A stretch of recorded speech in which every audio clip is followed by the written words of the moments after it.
Hello friends, आज हम आपको क्लास 10th का प्रश्नावली 3.5 के ठीक चौथा क्वेश्चन पूरा सॉल्व कराएंगे। है क्या, निम्न समस्याओं में रैखिक समीकरणों के युग्म बनाइए और उनके हल यदि अस्तित्व हों तो किसी बीजगणितीय विधि से ज्ञात कीजिए। ठीक है, तो जब ज्ञात करना है तो अस्तित्व तो होगा जरूर, ये तो कन्फर्म है। चलिए अब हम सॉल्व करना शुरू करते हैं। एक छात्रावास के मासिक व्यय का एक भाग नियत है। मासिक व्यय का व्यय मतलब खर्च का एक भाग नियत है तथा शेष इस पर निर्भर करता है कि छात्र ने कितने दिन भोजन किया है। जैसे एक भाग तो नियत है और कुछ जो है उस पर डिपेंड है कि कितने दिन भोजन किया है, उसी से गुणा हो जाएगा। जब एक विद्यार्थी ए को जो 20 दिन में भोजन करता है, ठीक है ना, तो 1000 रुपये खर्च होते हैं कुल मिला के। और जब एक विद्यार्थी बी जो है 26 दिन भोजन करता है तो व्यय कितना होता है 1180। तो नियत व्यय और प्रतिदिन व्यय के भोजन का मूल्य ज्ञात कीजिए। तो सीधी बात है, नियत व्यय क्या ले लेंगे, x रुपए में। ठीक, इससे नहीं मतलब अभी। और क्या कह रहा है, प्रतिदिन के भोजन का मूल्य, प्रतिदिन के भोजन का मूल्य क्या ले लेते हैं, y रुपए में। ठीक, तो अब चलिए, कुछ तो नियत मतलब निश्चित है वो। जब एक विद्यार्थी ए को 20 दिन में भोजन करता है, ए के लिए अगर हम बात करें, ए के लिए कुछ दिन तो निश्चित है, वो निश्चित दिन क्या माने हम, यक्ष नियत है, और वो 20 दिन तक भोजन करता है। तो प्रतिदिन जब एक दिन के भोजन का मूल्य, ठीक ना, y रुपया है तो 20 दिन का क्या होगा, 20y होगा।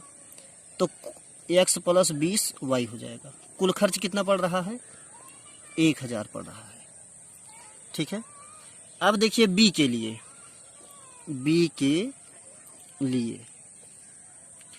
तो वो जो है बी, जब एक विद्यार्थी बी जो 26 दिन भोजन करता है, ठीक ना, कितने दिन कर रहा है, 26 दिन। तो प्रतिदिन का कितना माने थे हम, प्रतिदिन का माने थे y, ठीक ना, प्रतिदिन का कितना माने थे y। तो 26 दिन कर रहा है, क्या हो जाएगा 26y, और ये भाग नियत है इसका। तो ये कितना ले रहा है, कितना खर्च हो रहा है, 1180 रुपये। ठीक है ना। अब इसी को हम हल कर देते हैं। यह है हमारा समीकरण 1 और ये है समीकरण 2। तो पता है आपको, अगर घटा दें तो x क्या होगा, कट जाएगा घटाने पर। ठीक है ना, तो जब घटाएंगे तो x से x क्या होगा, कैंसिल, और 20 में से यहाँ माइनस हो जाएगा, प्लस है तो माइनस हो जाएगा, और यहाँ भी प्लस है तो माइनस हो जाएगा। तो 20y में से 26y जाएगा तो कितना, माइनस 6y होगा। और 1000 में से 1180 जाएगा, तो सीधी बात है 1180 में से 1000 घटाइए, 180 आएगा। जब कम में से ज़्यादा को घटाते हैं तो सिंबल माइनस होता है। ये हो गया। तो y बराबर क्या होगा, 6 उधर जाके भाग दे देगा, 180/6, 6 तरीक 18, कितना आ गया 30, कितना आ गया 30। तो y का मान जब 30 आया, किसी भी समीकरण में हम उठा के रख देते हैं, ठीक ना। y का मान समीकरण 1 में रखने पर, y का मान समीकरण 1 में रखने पर, तो जब रखेंगे तो x कितना 30 plus x plus 20y, y मतलब कितना 30, और बराबर कितना ये 1000। ठीक है ना। तो x प्लस ये कितना हो जाएगा, ये हो जाएगा 600, कितना हो गया 600, और ये हो जाएगा 1000। तो उधर जाके घट जाएगा, तो x बराबर कितना आ गया 400। यही हमारा क्या है, आंसर है। ठीक ना। तो अब इसी का दूसरा क्वेश्चन है, ठीक ना। दूसरा क्वेश्चन है कि एक भिन्न 1/3 हो जाती है जब उसके अंश से 1 घटाया जाता है। तो माना, ठीक है, माना अंश बराबर यक्स और हर बराबर वाई। तो वैसे भी आप सब जानते हैं भिन्न बराबर क्या होता है, अंश बटा वाई, अंश बटा हर, तो हो जाएगा यक्स बटा वाई। ठीक है, तो जब उसके अंश से एक घटाया जाता है, मतलब ये भिन्न है, अंश क्या ऊपर वाला होता है, तो यहाँ से एक घटाया जाता है, तो भिन्न कितना हो जाता है, 1/3। क्रॉस गुणा कर लेते हैं, 3x हो जाएगा।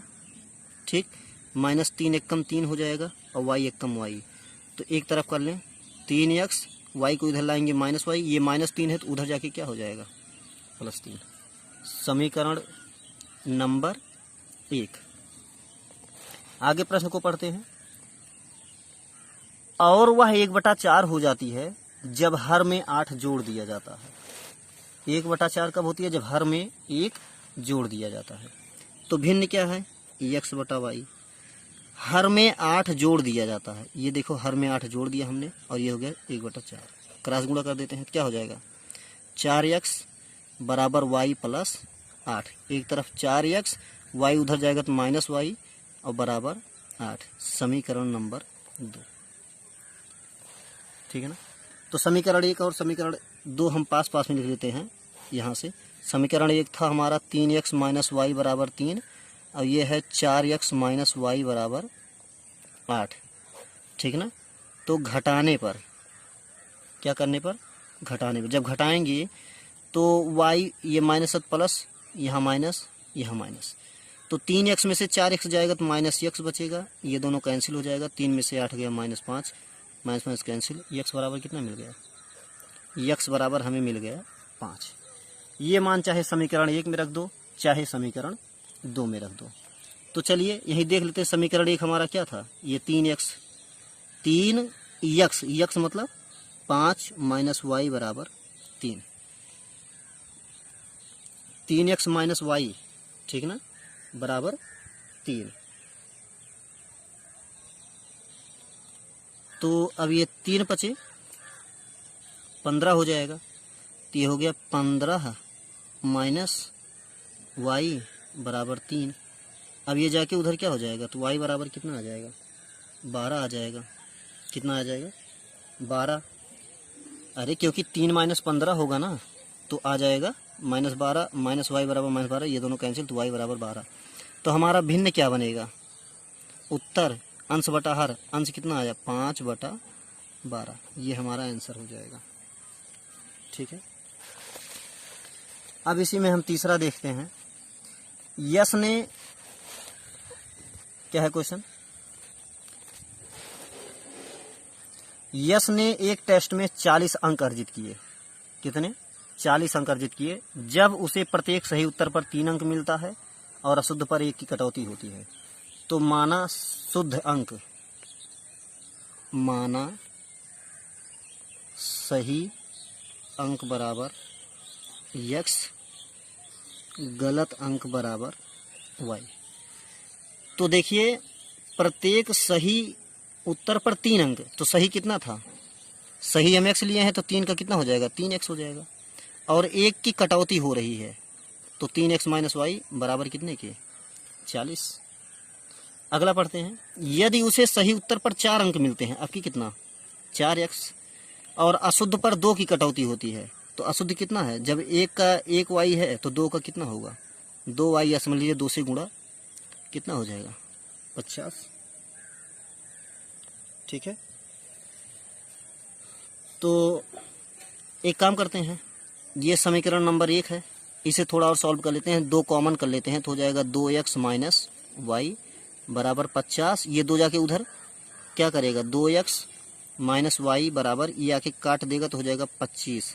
समीकरण नंबर 2, ये समीकरण नंबर 1, एक समीकरण नंबर 2। घटा दीजिए, जब घटाएंगे 3x में से ये 2x घटेगा तो कितना आ जाएगा, x आ जाएगा, ये प्लस हो जाएगा तो ये y और y कैंसिल हो जाएगा, और 40 में से 25 जाएगा, 40 में से 25 जाएगा तो 15 आ जाएगा। ठीक ना, कितना आ गया, 15। यही x का मान किसी में भी रख दीजिए, चाहे समीकरण 1 चाहे समीकरण नंबर 2। तो x का मान जब समीकरण 1 में रखेंगे कितना, 3 × 15 3 गुणा 15 माइनस वाई बराबर 40, तो हो जाएगा 45 माइनस वाई बराबर 40। तो ये उधर जाके घट जाएगा तो वाई बराबर सीधी सी बात है 5 हो जाएगा, ठीक ना। अब प्रश्न में क्या कह रहा है, टेस्ट में कितने प्रश्न थे, तो प्रश्नों की संख्या देखिए कैसे निकालेंगे, गलत और सही दोनों को जोड़ देंगे ना, तो सीधी सी बात है कुल प्रश्न बराबर क्या हो जाएगा, ये 15 था और ये प्लस 5 है, 15 5 20, ठीक है ना। ये हो गया उत्तर हमारा। अगला है एक राजमार्ग क्या है, एक राजमार्ग पर 2 स्थान है,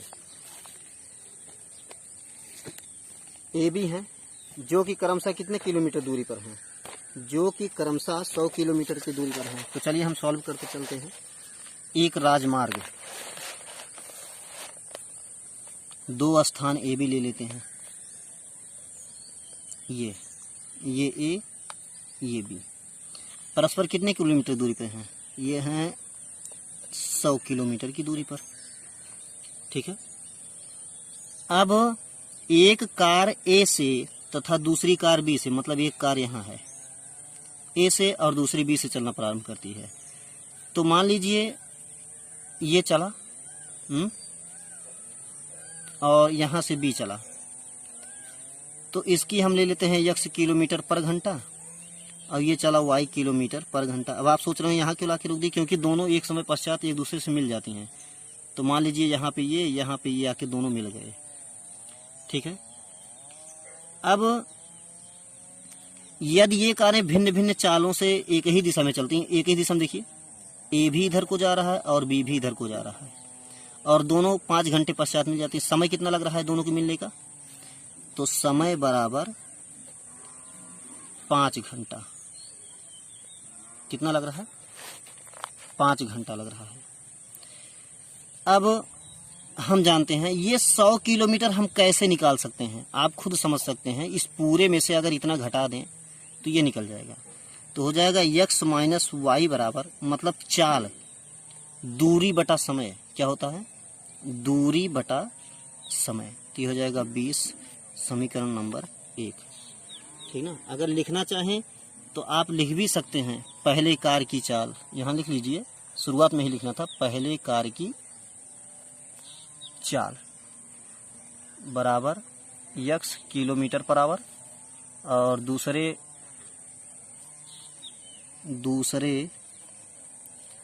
कार की चाल बराबर y किलोमीटर पर आवर, ठीक है। तो अब दूसरे की अगर बात करें तो आगे पढ़ते हैं, यदि वह विपरीत दिशा में चलती हैं। अच्छा, विपरीत कब होगा, अब ये बात पूरा भूल जाइए आप सब, ये और ये बात पूरी भूल जाइए। अगर विपरीत की बात करें तो ये इधर चलेगा, पहला वाला इधर चलेगा और दूसरा वाला इधर चलेगा, तो ये भी निश्चित नहीं है। तो पहले वाले की चाल x थी ही और दूसरे वाले की, तो मान लीजिए कब 1 घंटे पश्चात मिलती है, तो समय कितना लग रहा है 1 घंटा। तो ये 100 किलोमीटर कब आएगा, जब यहाँ से यहाँ जितना चला है, यहाँ से यहाँ जितना चला, जहाँ मिल रहा है इन दोनों को जोड़ देंगे। तो कहने का मतलब x प्लस वाई बराबर कितना, अब की कितना होगा 100 बटा 1, क्योंकि समय बराबर दूरी बटा चाल, दूरी बराबर। तो अब ये हो जाएगा समीकरण, ये 100 मान लेते हैं ये, तो समीकरण नंबर 2, सीधी सी बात है। देखिए समझ में आया ना, इसमें समय कितना लग रहा था 5 घंटा, ये हो गया, इसमें 1 घंटा का समय लग रहा है। जोड़ दीजिए, जोड़ने पे ये दोनों क्या होगा कैंसिल हो जाएगा, तो ये आ गया 2x बराबर 120, तो x बराबर आ जाएगा 60 किलोमीटर पर आवर, ठीक है ना। अगर बात हम दूसरे की करें तो x का मान उठा के रख देते हैं, तो x कितना है 60 माइनस वाई बराबर 20, ये उधर जाएगा तो माइनस वाई बराबर 20 माइनस 60, ठीक है ना। तो माइनस वाई बराबर माइनस 40 हो जाएगा, ये दोनों कैंसिल, तो y बराबर 40, ठीक। अब बात हम लास्ट प्रश्न की करें, ये जो एक आयत का क्षेत्रफल 9 वर्ग इकाई कम हो जाता है, यदि उसकी लंबाई 5 इकाई बढ़ा दी जाए लंबाई कम कर दी जाती है और चौड़ाई 3, तो माना आयत का क्षेत्र, पहले एक आयत बना लेते हैं, आयत बना के रहने दीजिए, कोई दिक्कत नहीं है। लंबाई बराबर चौड़ाई बराबर y, क्षेत्रफल क्या होगा, लंबाई गुणे चौड़ाई मतलब x y, ठीक है। तो एक आयत का क्षेत्रफल 9 वर्ग इकाई कम हो जाता है जब उसकी लंबाई को 5 कम कर दिया जाए। लंबाई कितना था x, तो 5 कम कर दिया गया, और चौड़ाई को 3 बढ़ा दिया जाता है, चौड़ाई को 3 बढ़ा दिया जाता है, ठीक ना। तो ये होता है क्षेत्रफल बराबर, क्या होता है, क्षेत्रफल बराबर। तो कम ये होता है क्योंकि जब लंबाई को 5 कम कर दिया जाता है और चौड़ाई को 3 बढ़ा दिया जाता है, लंबाई को 5 कम कर दिया गया, चौड़ाई को 3 बढ़ा दिया गया, तो ये 9 वर्ग इकाई कम हो जाता है। तो आपको पता है प्रोसेस उल्टा होता है, तो घटेगा किसमें से, इसमें से। कम ये हो रहा लेकिन इसमें, तो क्षेत्रफल -9 बराबर, गुणा करा दीजिए एक्स वाई, ठीक है ना, और ये +3x -5y -15, ठीक। तो क्षेत्रफल के स्थान पे क्या लिख लेते हैं हम, एक्स वाई, यहाँ निकाले क्षेत्रफल, -9 बराबर x y +3x -5y -15, x y से एक्स वाई कैंसिल। अब एक काम करते हैं हम, नंबर एक तरफ, ये 3x -5y बराबर -9 ना, इधर -9 और +15, तो आ जाएगा 3x -5y बराबर 6।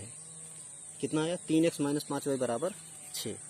अगर हम यहीं पर आगे वाले इक्वेशन की बात कर लें, यदि लंबाई को 3 इकाई और चौड़ाई को 2 इकाई बढ़ा दें, मतलब दोनों को बढ़ाया जा रहा है, देखिए लंबाई को 3 इकाई, चौड़ाई को 2 इकाई बढ़ाया जा रहा है। अब आप सोच रहे होंगे ये हम गुणा के रूप में क्यों यहाँ लिख रहे हैं, क्योंकि क्षेत्रफल बराबर लंबाई गुणे चौड़ाई होता है, ठीक है ना। जब इतना बढ़ाते हैं तो क्षेत्रफल जो होता है वो 67 वर्ग इकाई बढ़ जाता है, मतलब बढ़ता ये है, तो जोड़ेंगे किसमें, 67, ठीक है ना। अब ये हो जाएगा एक्स वाई +67 बराबर 3x, ये हो जाएगा एक्स वाई, ठीक, +2x +3y और +6, तो एक्स वाई से एक्स वाई कैंसिल। अब ये हो जाएगा 2x +3y और बराबर 67 में से 6 गया 61, ठीक है। तो चलिए दोनों, ये इक्वेशन ये था ना हमारा, ये इक्वेशन फर्स्ट था, ये इक्वेशन सेकंड है। तो समीकरण 1 व 2, समीकरण 1 व 2, अच्छा समीकरण 1 व 2 पहले हम लिख लें, 3x -5y बराबर 6 और 2x +3y बराबर 61, ठीक है।